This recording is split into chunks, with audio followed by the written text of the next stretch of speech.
Assalamualaikum warahmatullahi wabarakatuh. Pada kesempatan kali ini saya akan menjelaskan bagaimana perkembangbiakan makhluk hidup.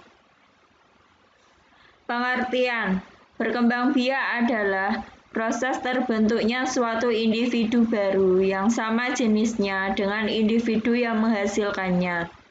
Tujuan dari perkembangbiakan adalah sebagai cara untuk mempertahankan jenisnya supaya tidak mengalami kepunahan.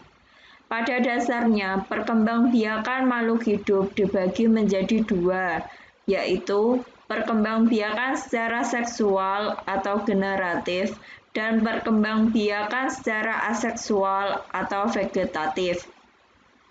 Perkembangbiakan secara seksual atau generatif atau sering dinamai sebagai perkembangbiakan secara kawin, di mana sel kelamin jantan atau spermatozoid bertemu dengan sel kelamin betina atau sel telur.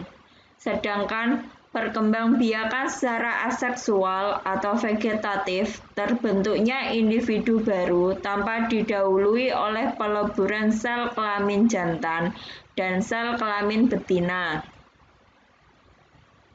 Berikut adalah skema perkembangbiakan makhluk hidup.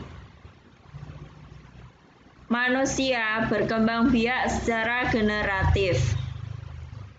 Hewan berkembangbiak secara generatif dan vegetatif. Pada perkembangbiakan hewan secara generatif, melalui peleburan sel kelamin,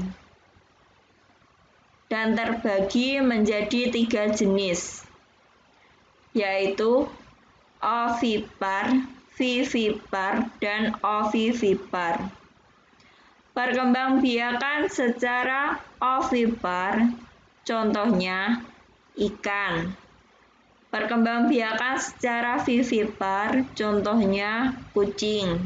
Dan perkembangbiakan secara ovivipar, contohnya kuda laut.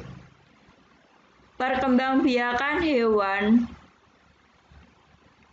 melalui vegetatif, yaitu membelah diri seperti amoeba, spora seperti cacing planaria, dan tunas seperti hidra.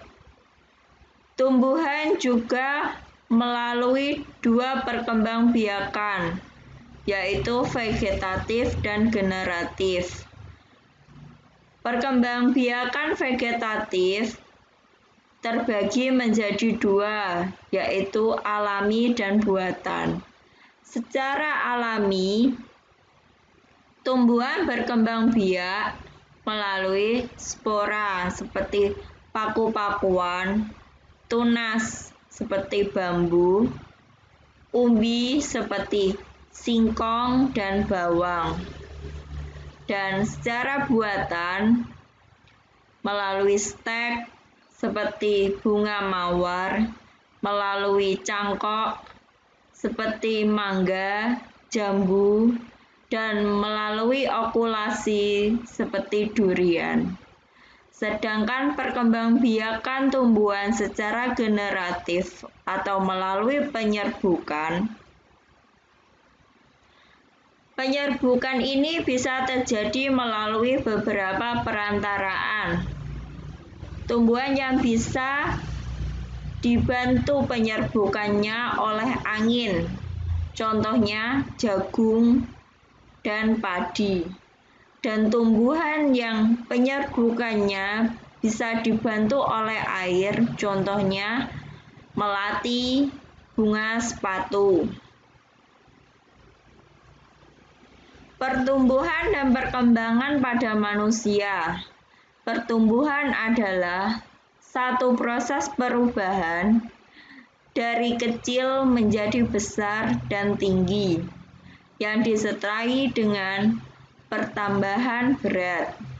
Pada manusia akan mengalami pertumbuhan yang awalnya batita, balita, kanak-kanak, remaja, dewasa, dan tua.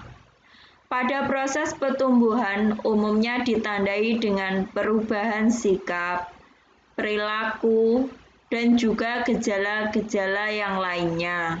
Berikut contohnya pertumbuhan pada manusia dengan gambar di bawah ini.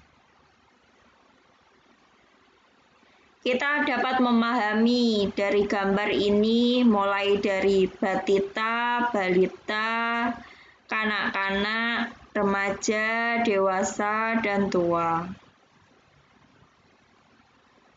Terima kasih. Wassalamualaikum warahmatullahi wabarakatuh.